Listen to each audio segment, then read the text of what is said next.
ദുരന്തബാധിതരെ വീണ്ടും വഞ്ചിച്ച് കോൺഗ്രസ്. സ്ഥാപിത ദിനവും കഴിഞ്ഞു, സ്ഥലവുമില്ല വീടുമില്ല. എവിടെ അറിയോ? മുണ്ടക്കൈ ചൂരൽമലയിലേക്ക് 750 കോടി ഇവിടുത്തെ മനുഷ്യന്മാര് ഈ മുഖ്യമന്ത്രിയുടെ ദുരിതാശ്വാസ നിധിയിലേക്ക് സംഭാവന കൊടുത്തിട്ടുണ്ട്. 750 കോടി അവിടെ വെച്ചിട്ടുണ്ട്. അവിടെ ഉണ്ടോന്ന് പടച്ചോനറിയാം. 750 കോടി കേന്ദ്രത്തിൽ നിന്ന് കിട്ടിയ വേറെ പലതരത്തിലുള്ള സഹായങ്ങൾ എല്ലാം കൂടി ഒരു 2,000 കോടി ഉണ്ട്. ഈ 2,000 കോടി വെച്ചിട്ട് 1.5 വർഷമായിട്ട് മുണ്ടക്കൈയിലും ചൂരൽമലയിലും വീട് വെച്ച് കൊടുക്കാൻ കഴിഞ്ഞിട്ടില്ല. അവിടെ 30 ലക്ഷത്തിന്റെ മറ്റേ ഊരാളുങ്കലിന്റെ 30 ലക്ഷത്തിന്റെ വീട് ഇങ്ങനെ സ്ലോ മോഷനിൽ പോയിക്കൊണ്ടിരിക്കുകയാണ്.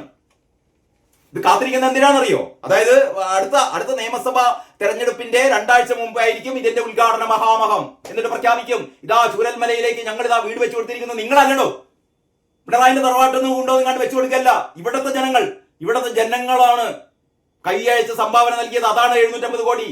നരേന്ദ്രമോദി നൽകിയ വേറെ കോടികൾ 500-600 കോടി. അതെല്ലാം കൂടി വെച്ചിട്ടാണ് നിങ്ങളിങ്ങനെ നിങ്ങളുടെ വീടല്ല. എന്നിട്ട് കോൺഗ്രസ്സുകാർ വീട് വെച്ച് കൊടുത്തില്ല എന്ന്. കോൺഗ്രസ്സുകാർക്ക് വീട് വെച്ച് കൊടുക്കാൻ സൗകര്യം ചെയ്യണം. എന്താ ചെയ്യുക? കോൺഗ്രസ്സുകാർ ലീഗുകാരൊന്നും വീട് വെച്ച് കൊടുത്തിട്ടില്ല എന്ന് വിചാരിക്കുക. അവരുടെ ഒരു സന്മനസ് കൊണ്ട് അവർ വീട് വെച്ച് കൊടുക്കാന്ന് പറഞ്ഞു. അതിനുള്ള ശ്രമങ്ങൾ അവർ നടത്തുന്നുണ്ട്. നിങ്ങൾ കയ്യിൽ പൈസ വെച്ചിട്ട് നിങ്ങളുടെ പൈസയല്ല, നാട്ടുകാരുടെ പൈസ കയ്യിൽ വെച്ചിട്ട് അതുകൊണ്ട് വീടുണ്ടാക്കി കൊടുക്കുന്നില്ല. അതിനെപ്പറ്റി മിണ്ടുന്നില്ല. അത് ഊരാളുങ്കലിനെ കൊള്ളയടിക്കാൻ കൊടുത്തിരിക്കുകയാണ്. 10-12 ലക്ഷം കൊണ്ട് തീരാവുന്ന ഒരു വീട് 30 ലക്ഷം. ഇത് യഥാർത്ഥത്തിൽ എന്നോ പണി തീരുമായിരുന്നു. കർണാടക സർക്കാർ ഉൾപ്പെടെ KPCC ഉൾപ്പെടെ വിവിധ സാംസ്കാരിക രാഷ്ട്രീയ സംഘടനകളൊക്കെ ഞങ്ങൾ ഇത്ര വീടുണ്ടാക്കി കൊടുക്കാം എന്ന് പറഞ്ഞതാണ്. അത് സമ്മതിച്ചാൽ മതിയായിരുന്നു. വീടുകൾ ഇഷ്ടം പോലെ ഉണ്ടാകുമായിരുന്നു. അപ്പോഴാണ് പറഞ്ഞത്, നിങ്ങളൊന്നും വീടുണ്ടാക്കി കൊടുക്കേണ്ട, ഓരോ വീടിനും 30 ലക്ഷം കൊണ്ട് തന്നാൽ മതി. 30 ലക്ഷം ഇങ്ങോട്ടേക്ക് തന്നാൽ മതി, ഞങ്ങൾ ഉണ്ടാക്കിക്കോളാന്ന്. അതിന്റെ ഇടയിലും പുട്ടടിക്കണം. ദുരിതബാധിതർ അല്ലെങ്കിൽ ദുരന്തബാധിതരുടെ ഫണ്ട് കൊള്ളയടിക്കുന്ന സർക്കാർ, അമ്പലം കൊള്ളയടിക്കുന്ന സർക്കാർ. എങ്ങനെയാണോ നിങ്ങൾക്ക് വോട്ട് ചെയ്യുക? എന്നിട്ടും ഉള്ളുപ്പും മാനമില്ലാതെ കോൺഗ്രസ്സുകാർ വീടുണ്ടാക്കി കൊടുത്തില്ല. ലീഗുകാർ വീടുണ്ടാക്കാൻ വേണ്ടിയിട്ട് സ്ഥലം ഒക്കെ റെഡിയാക്കി കൊടുത്തപ്പോഴാണ് ആ സ്ഥലത്ത് പറ്റില്ല. യഥാർത്ഥത്തിൽ ഒരു സർക്കാർ ചെയ്യുക, ആ സ്ഥലം വീടുണ്ടാക്കാൻ പറ്റാവുന്ന സ്ഥലം അല്ലെങ്കിൽ ആ ഭൂമി തരംതിരിച്ചു കൊടുക്കും, എത്രയും പെട്ടെന്ന് വീടുണ്ടാക്കട്ടെ.